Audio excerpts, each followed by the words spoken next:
la palabra al doctor Bucio para que en esta ocasión nos hable sobre transgénicos. Primero que nada quiero decirles por qué estoy aquí en esta plática. El doctor Moncada nos dijo que el secretario de Agricultura le estaban solicitando la siembra de, creo que 3 millones de hectáreas en México, desde Nayarit, Sinaloa, Sonora, Colima, no sé cuánto, para siembra de maíz transgénico, y quería la opinión. Y entonces el doctor Moncada nos pidió que le diéramos nuestra opinión. Voy a hablar de 3 cosas. Del maíz, lo que representa el maíz para México, que es algo muy importante. Después, de lo que es el maíz transgénico. ¿Qué cosas son los maíces transgénicos? No sabemos mucha gente qué cosas son los maíces transgénicos. Entonces necesitamos saber qué cosas son los transgénicos, ya que nos están ofreciendo sembrarnos esos millones de hectáreas. Y tercero, cuestiones de qué son las necesidades de maíz en México. Y cuarto, qué cuestiones legales hay en relación con la producción de semillas, porque eso es una parte que también es muy importante. Bueno, el maíz en México, voy a empezar por eso, el maíz es originario de México. En México se originó el maíz, aquí se formó y existe desde hace unos 70,000 años. Así lo demuestran en las excavaciones que se hicieron cuando se construyó la torre latinoamericana en la Ciudad de México. Encontraron las partes más profundas, hicieron análisis de esos suelos y ahí había granos de polen, y ese polen era de maíz y lo pudieron datar en 70,000 años. De modo que hace 70,000 años ya había maíz silvestre, obviamente, en México. Después, la evidencia de maíz ya como una planta cultivada existe de hace 5,000 años, en restos que se encontraron en cuevas, restos de mazorquitas de maíz que se encontraron en cuevas en Tehuacán, en el estado de Puebla. Esas mazorquitas de maíz son muy pequeñas, tienen 5 centímetros de largo y tienen unos granitos muy pequeños. Después se tiene evidencia de que hace 1000 años ya existían el maíz como lo conocemos en la actualidad. Entonces eso quiere decir, de ahí se infiere que de las mazorquitas que se encontraron ahí en las cuevas en Puebla, en Tehuacán, a el maíz como lo conocemos ahora, a hace 1000 años, pasaron 4000 años, y en esos 4000 años el hombre seleccionó esas mazorquitas que ya cultivaba y las llevó hasta el tamaño que medían 5 centímetros y las llevó hasta las mazorcas que conocemos en la actualidad, que son de 30, 35, 40 centímetros de largo, que tienen 16, 18 hileras y de granos mucho más grandes, ¿no? Pero ese tamaño de las mazorcas, como las conocemos hoy, son producto de la selección que hizo el hombre, ¿verdad? No es evolución sola, el maíz no es algo que se domesticó nada más ya como estaba.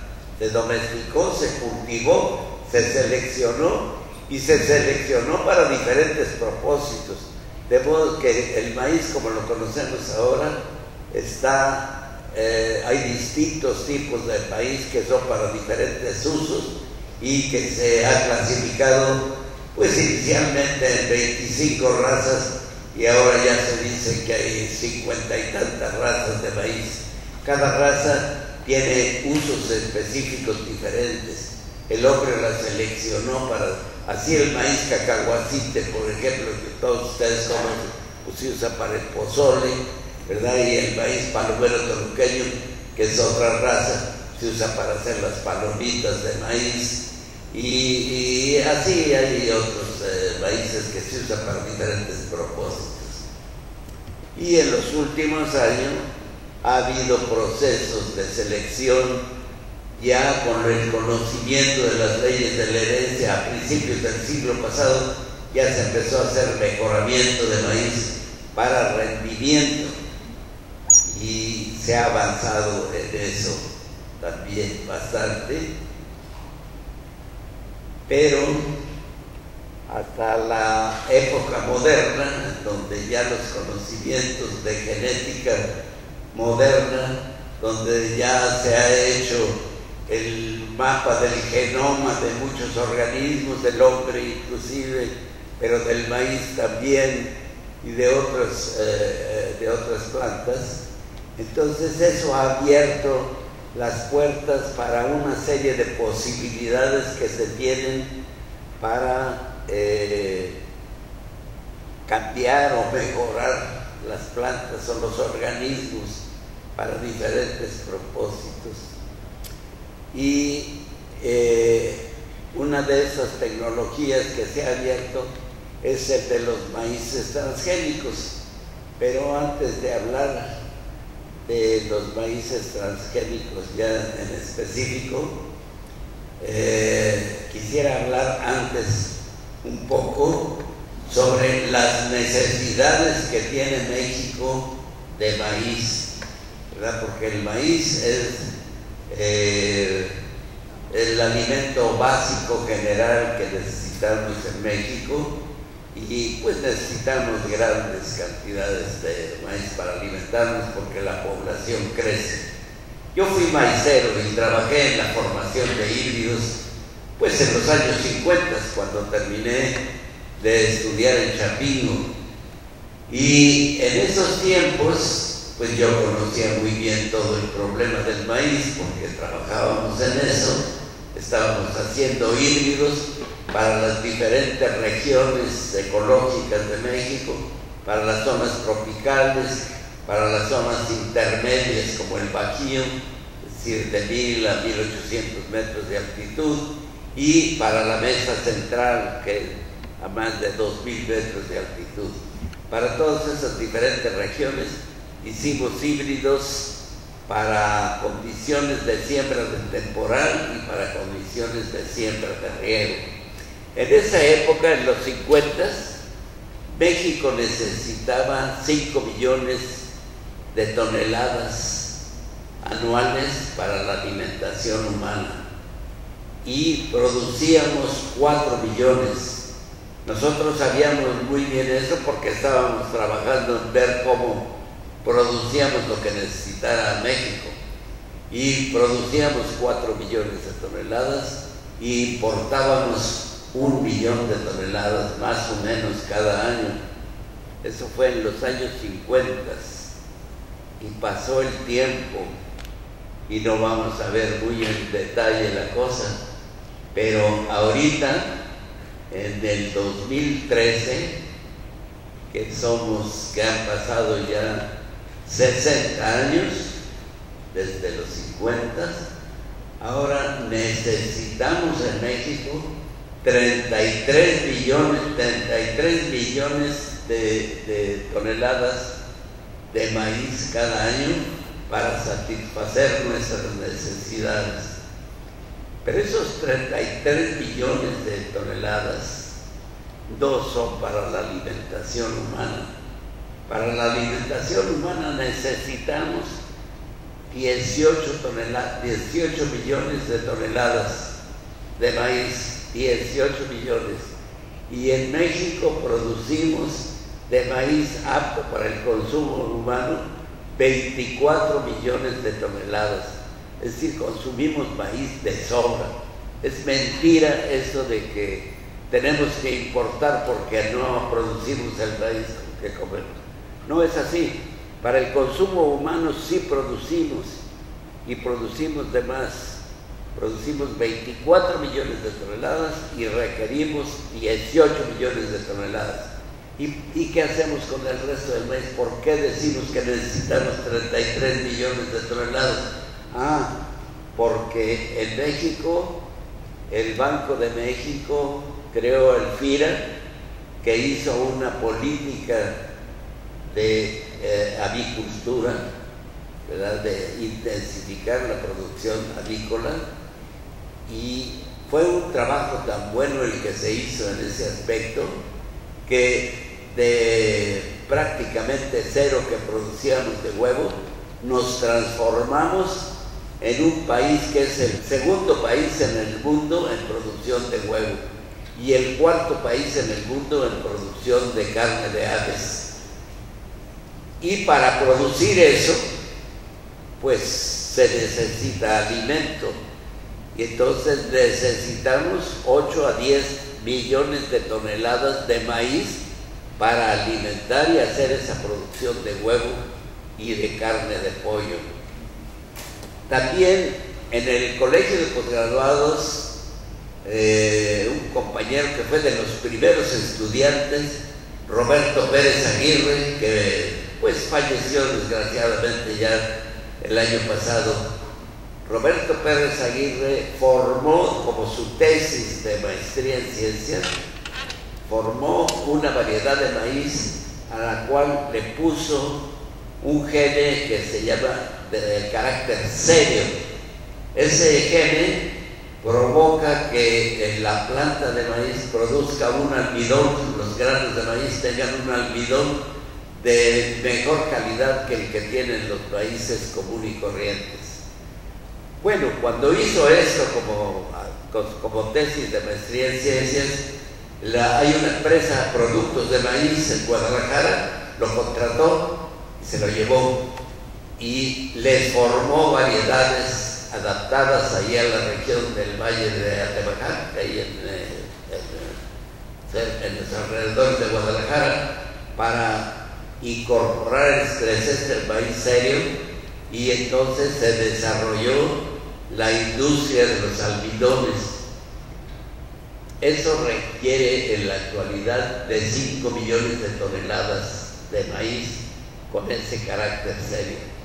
Entonces, por eso es que necesitamos 33 millones de toneladas de maíz, y como la población crece, pues vamos a seguir teniendo que incrementar la producción. Ahorita estamos importando 8 a 10 millones de toneladas de maíz que nos hace falta, ¿verdad? Pero no es para el consumo humano, es maíz que nos hace falta principalmente para la producción animal. Nosotros debemos ver hacia futuro las necesidades que vamos a tener de maíz, porque van a seguir creciendo, porque la población está creciendo. Pero con el ritmo que va creciendo la población ahorita, sigue creciendo la población, pero la tasa de crecimiento ha declinado, ¿verdad? Es una tasa baja de crecimiento, y se hace la predicción de que para el 2050 va a estar estabilizada ya la producción, el crecimiento de la población, y para entonces vamos a tener 140 millones de habitantes, ¿verdad? Entonces decimos, bueno, vamos a poner, no 140, vamos a decir que tengamos 150 millones de habitantes, porque tenemos mucha inmigración de Centro y Sudamérica, principalmente Centroamérica. Entonces necesitamos producir maíz para 150 millones de habitantes. ¿Y eso cuánto va a ser? Van a ser entre 45 y 50 millones de toneladas de maíz. Ahorita estamos produciendo 25, 24, y importamos el resto. Entonces vamos a necesitar duplicar la producción de maíz de aquí al año 2050. ¿Podemos? Claro que podemos. ¿Cómo podemos aumentar esa? Hay muchas formas de cómo podemos aumentar. De hecho, lo estamos haciendo por un incremento en el rendimiento por hectárea. Es decir, cada vez se usa mejor tecnología y antes teníamos un promedio de 2.2 y en los últimos años tenemos 3.5 toneladas por hectárea y seguimos creciendo gradualmente así.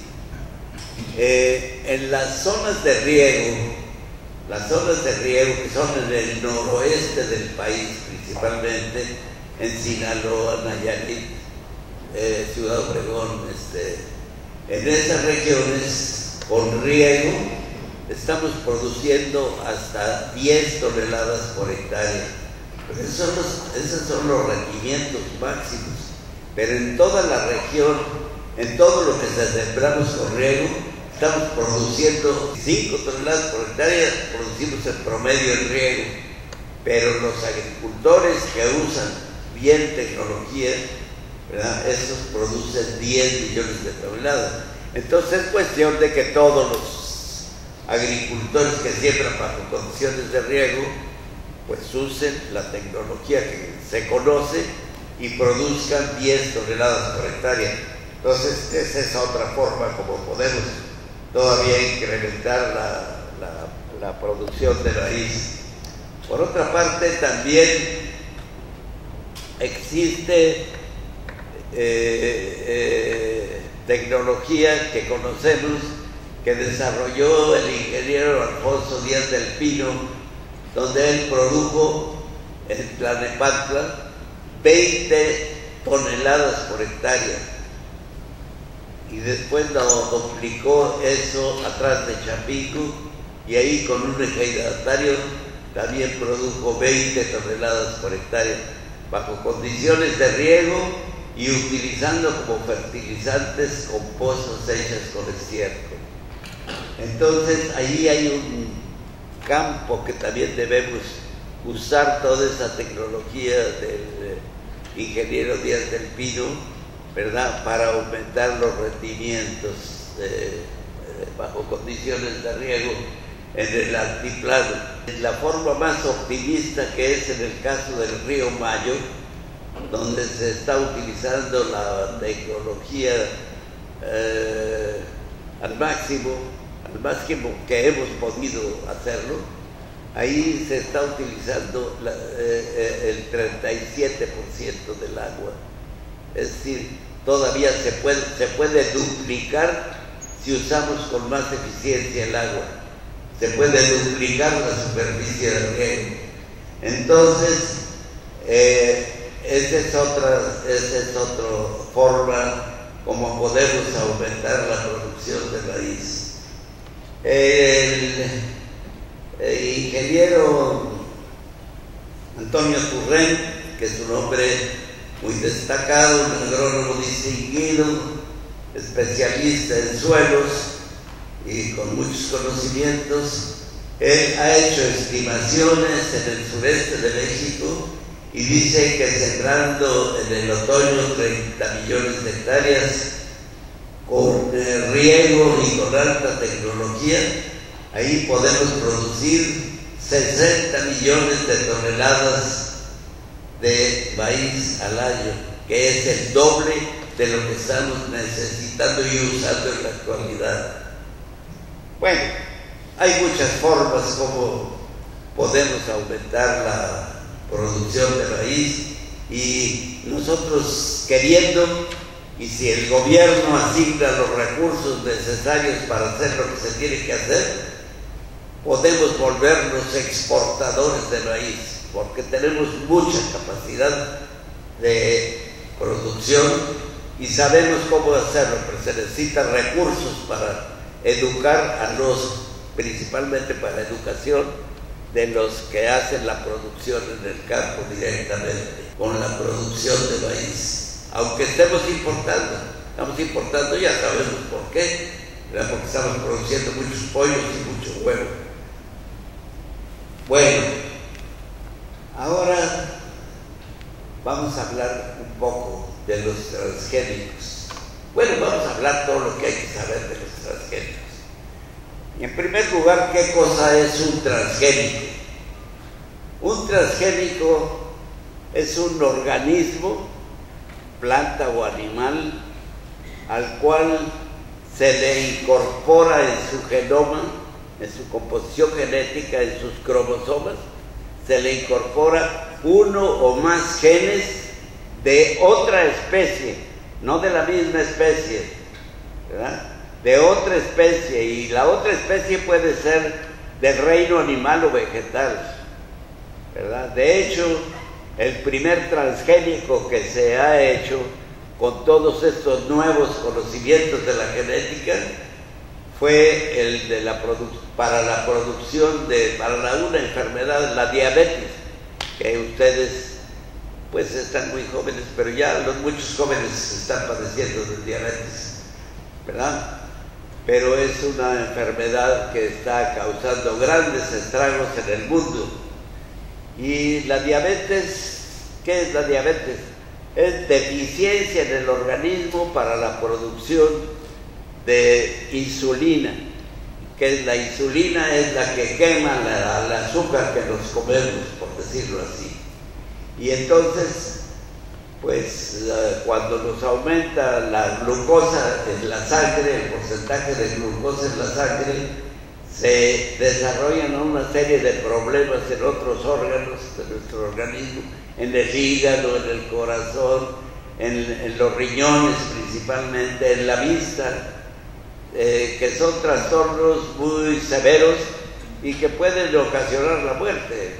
Ahorita la diabetes, no directamente por los trastornos que le causa a estos otros organismos, es una de las principales causas de muerte en la población, y en México ocupa uno de los primeros lugares, si no es que el primero. Entonces, ¿qué cosa se hizo? Se extrajeron los genes que son responsables de la producción de insulina, los extrajeron de un páncreas humano, ¿verdad? Y los incorporaron con una técnica que no voy a describir aquí, es complicada, pero los incorporaron en un microorganismo que no estoy seguro, pero creo que es el Escherichia coli, ¿verdad? Ahí se le incorporaron esos genes del hombre. Ese fue un transgénico, ese es un transgene, es un gene de la especie humana que se lo metieron a un microorganismo, y ese microorganismo lo cultiva en el laboratorio, y entonces el microorganismo ahora produce insulina, porque tiene ese gene que no le correspondía. Ese organismo no producía insulina, pero ahora, como se le incorporaron ahí, cultivándolo en condiciones adecuadas, produce insulina. Y esa insulina, con esa, si nos la inyectamos los que somos diabéticos, yo soy entre ellos, pues podemos controlar la concentración de glucosa en la sangre, y es nuestra salvación. Entonces, este es un gran instrumento, transgénico, para proteger de una enfermedad tan severa como es la diabetes que está ocurriendo en el hombre. Pero eso no quiere decir que cualquier transgénico ya va a hacer milagros. Ese fue uno muy bueno. Ahora, no dan toda la información, pero no se necesita tampoco. Pero todos los transgénicos, ahí los vamos a ver ahorita, descritos por ellos, por Monsanto, que es quien los produce. Todos los transgénicos que han hecho ellos son transgénicos a los cuales al maíz le han incorporado un gene, no sabemos de qué especie, pero es de otra especie que no es maíz, si no, no serían transgénicos. Y esos genes que les han incorporado al maíz hacen dos cosas, una de dos. Hay unos transgénicos que hacen que la planta de maíz resista las aplicaciones de un herbicida que es muy poderoso. Ese herbicida mata todas las hierbas, pero al maíz no le hace nada. De modo es que ellos dicen: sembramos maíz, le echamos eso y ya no tenemos que deshiervar, ¿verdad? Porque ese mata todo, ¿verdad? Bueno, pero Nosotros queremos eso. Ese transgénico no aumenta la producción de maíz, ¿verdad? Ni necesitamos un transgénico para aumentar la producción de maíz. Ya hablamos de todas las formas como podemos aumentar la producción de maíz en México. Hay otro transgénico que tienen que hace a la planta de maíz resistente a algunas plagas, principalmente al gusano barrenador. Pero las plagas en el maíz no son realmente un problema. No hay, nunca vemos que un maíz se pierde porque lo atacó el gusano barrenador o cualquier insecto. Sí hacen daños, ¿verdad? Pero son muy esporádicos, muy pequeños, y no son al grado de que le destruyan a uno la plantación de maíz. Entonces, esos transgénicos pues sí hacen un trabajo, pero no es un trabajo que nos interesa a nosotros. El caso de los transgénicos que resisten a esos herbicidas tan poderosos que no le hace nada al maíz, pero mata todas las demás hierbas, pues a nosotros no nos sirve. En primer lugar, porque nosotros no queremos aplicar ni en el mundo. Las cosas se están moviendo en el sentido de que queremos que se produzcan alimentos orgánicos, ¿verdad? Es decir, que no se usen insecticidas, que no se usen plaguicidas, que no se usen herbicidas, ¿verdad? Ese es a lo que queremos ir. Entonces, estos que sirven para matar todas las hierbas menos al maíz, pues es un transgénico que pues viene a ser perjudicial, porque va a obligarnos a comprar, que es lo que quiere el Monsanto, que le compren la semilla de maíz con el transgénico, luego que le compren el herbicida para matar todas las hierbas, y eso tiene muchos perjuicios, porque al matar todas las hierbas va a matar las verdolagas, los quelites, cuántas hierbas hay que nos comemos nosotros y que son además muy nutritivas, ¿verdad? Pero ya se acabarían con eso. Por otra parte, esos herbicidas también van a penetrar en el suelo, y el suelo, los sueleros, los especialistas del suelo saben muy bien, ¿verdad?, que el suelo necesita tener materia orgánica y que necesita tener una serie de microorganismos para conservar y incrementar su fertilidad. Un suelo con microorganismos es más fértil. Entonces todo eso se acabaría y se empobrecerían los suelos. Luego, lo que ya ha ocurrido en los propios Estados Unidos, donde están usando este tipo de maíces, ¿verdad?, resistentes a los herbicidas, pues ellos, como manejan muchas hectáreas, pues sí les sirve para deshiervar y lo están haciendo. Pero ¿qué ha pasado ahí? Que se seleccionan plantas que ellos mismos les llaman super hierbas, super malezas, que no les hace tampoco, igual que al maíz, no les hace el transgénico, los herbicidas que utilizan, y es muy difícil entonces combatirlas. Entonces, por ese lado también no es positivo el uso de esos transgénicos. Pues también contamina por la forma de reproducción del maíz con el polen, pues contaminan a otros países. Entonces acabarían contaminando todas las razas de maíz que existen en México. Es decir, acabarían con la biodiversidad que existe en México de maíz y que debemos proteger para el futuro, porque si acabamos con esa biodiversidad, les voy a platicar lo que pasó en Estados Unidos.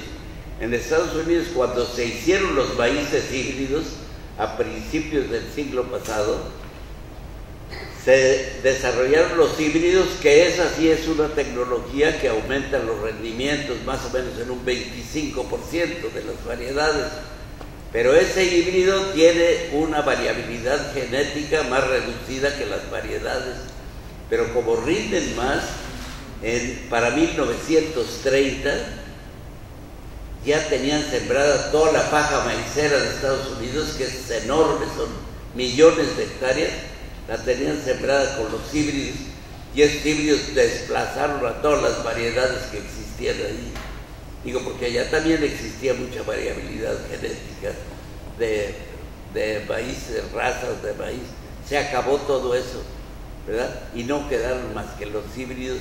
Y los híbridos que ellos hicieron fueron híbridos para alimentación animal. Yo me acuerdo cuando fui a hacer mi maestría y veía los maíces ahí que tenían ellos y les decía, pero ¿cómo estos maíces? Y dice, pues es lo que ustedes comen. No, les digo, esto es una porquería. Esto no es maíz para el hombre. Para los animales sí es maíz amarillo, muy suavecito, ¿verdad? Pero está muy feo, ¿verdad? No es para hacer tortillas eso, ¿verdad? Es un maíz diferente.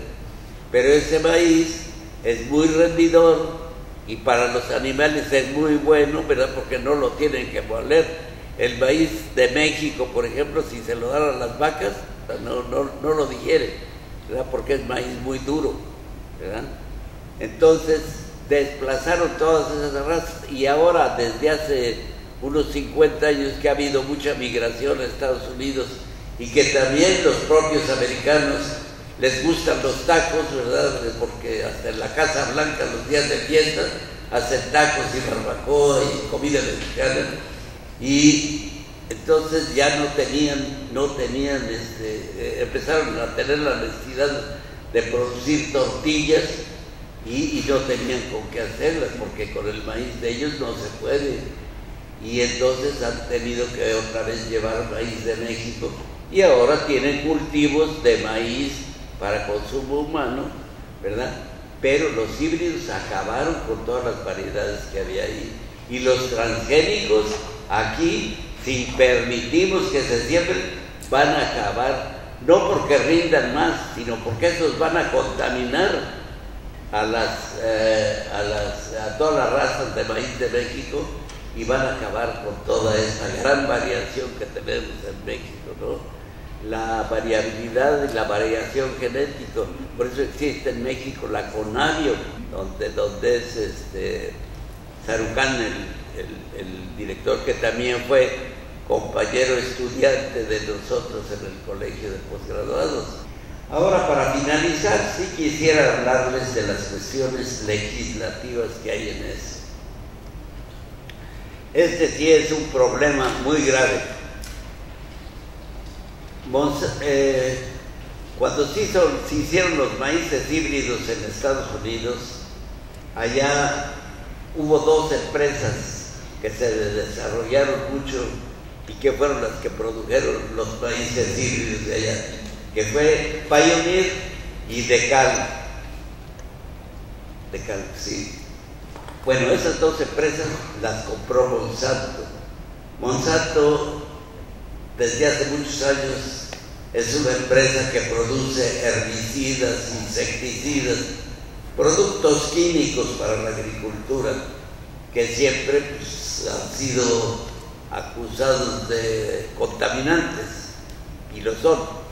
Bueno, Monsanto compró a Pioneer y a Decal, y entonces son ellos los que están produciendo las semillas actuales en México. En México, en los años 40, que se empezaron a hacer los primeros híbridos en México por la Oficina de Estudios Especiales, donde yo estuve trabajando, se hizo la Comisión Nacional del Maíz para la producción de semillas de maíz y después se transformó en la Productora Nacional de Semillas para producir semillas de maíz y de trigo y de otras semillas. Entonces la cosa fue creciendo así, pero después en los años 80, cuando empezó esta cosa del GATT, se empezó a hablar de la propiedad intelectual se empezaron a hacer leyes en relación con eso. Y aquí las leyes de semillas se fueron liberando en los 90s, los híbridos que producía el Instituto de Investigaciones Agrícolas, Forestales y Pecuarias y las universidades, el colegio de posgraduados, empezaron a liberarlas y a que cualquiera las podía producir, y empezaron a producirlas Pioneer y Decal, y luego en los 90s, después de los 90s, el gobierno de México liquidó a la PRONACE, a la Productora Nacional de Semillas, y dejó toda la producción de semillas en manos de las empresas privadas. Y las empresas privadas eran Pioneer, Decal y Monsanto. Ellos tienen el monopolio de la producción de semillas en México. Existen, según un artículo que escribió el doctor Turrent en La Jornada, dice que existen unas 70 productoras de semillas, empresas productoras de semillas mexicanas, pero son empresitas muy chiquitas. Esas se las va a chupar Monsanto simplemente por el tamaño y la potencia de propaganda que tienen para hacer, y sobre todo si el gobierno les permite el sembrar esa superficie que quieren de 3 millones de hectáreas o algo así, con maíces transgénicos, ¿no? Ese sí es un problema muy serio que tenemos y del cual ha tenido culpa nuestro gobierno, de haber dejado la producción de semillas en manos de empresas extranjeras y haber cerrado la PRONACE, dándole muchas facilidades. Entonces necesitamos rescatar eso, y esas empresas pequeñas que hay, mexicanas, hay que hacerlas crecer. No podemos estar dependiendo de la producción de semillas de maíz de empresas extranjeras, y menos de empresas que están queriendo producir esos transgénicos para usarlos para vender sus herbicidas, ¿verdad?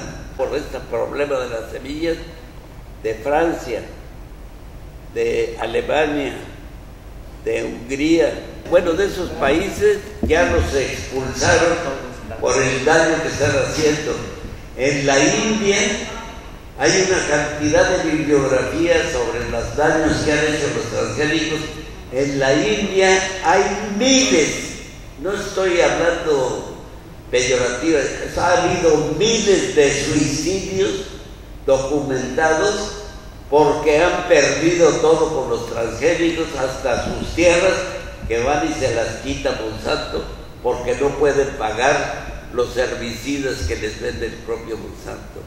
Pero ha habido miles en la India de suicidios por esa razón. En Argentina tienen grandes problemas. Hay una gran cantidad de bibliografía de lo que están haciendo estas empresas en los países donde han aceptado sembrar sus semillas. Me acaba de mandar el doctor Chalita, que es un profesor de economía del colegio, un correo en donde dice que en Estados Unidos, él vio que iba a dar la conferencia aquí para que dijera también eso, y dice que en los Estados Unidos acaban de sacar una ley en donde no van a defender a nadie, no aceptan que hagan una demanda en contra de Monsanto, no se hacen responsables de nada de eso y no van a atender ninguna demanda que cualquier país haga por los daños que haga Monsanto. Entonces las cosas están muy graves y es una empresa muy, muy poderosa, ¿verdad? No debemos nosotros permitir que siembren esos países aquí. Yo no sé cómo nuestras autoridades todavía preguntan si sería conveniente darles el permiso de eso. No, eso no puede ser, ¿verdad? Eso no puede ser. en un cultivo tan importante, con tanta diversidad, se va a perder toda la diversidad genética que hay. Vamos a perder el poco comercio de semillas que tenemos en manos de mexicanos, ¿verdad? Y luego a todo esto le añadimos las últimas investigaciones estas que hicieron los franceses, en donde determinaron que el comer maíz transgénico, alimentos transgénicos de Monsanto, maíz en particular, hicieron experimentos con ratas, pero encontraron que les producían el desarrollo de tumores cancerosos, ¿verdad? Y claro, los de Monsanto dicen, pero eso es en las ratas y esos experimentos no estuvieron bien hechos. Pero la realidad es que también hay muchas cosas que dicen los propios americanos, ¿verdad? En Estados Unidos, y el argumento que han dado es que en Estados Unidos se comen maíz transgénico desde hace muchos años y que no ha pasado nada. Pues que no ha pasado nada, pues no es cierto, porque por ejemplo el cáncer de mama antes no existía, o no se presentaba más que en casos muy raros, y ahora ustedes lo saben, aquí en México también se ha desarrollado mucho ese tipo de enfermedades y otras enfermedades cancerosas que antes no eran problema.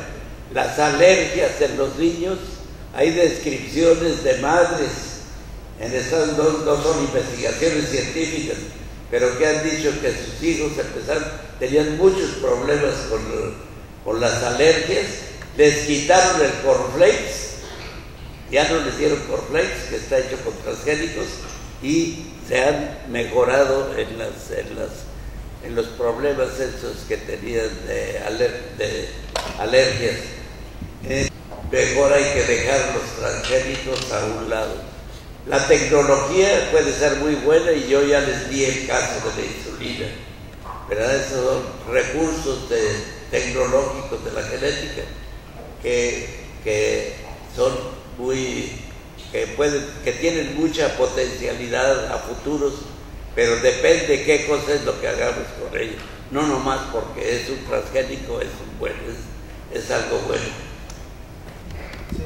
El Colegio de Posgrados Campus Córdoba otorga la presente constancia al doctor Lauro Bucio Alanís por su brillante participación como ponente en el ciclo de seminarios de investigación de verano 2013 del Campus Córdoba con la conferencia Transgénicos, mito o realidad.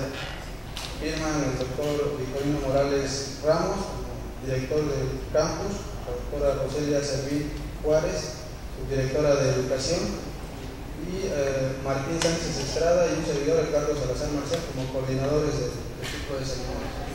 Pido por favor un aplauso para el doctor Bucio.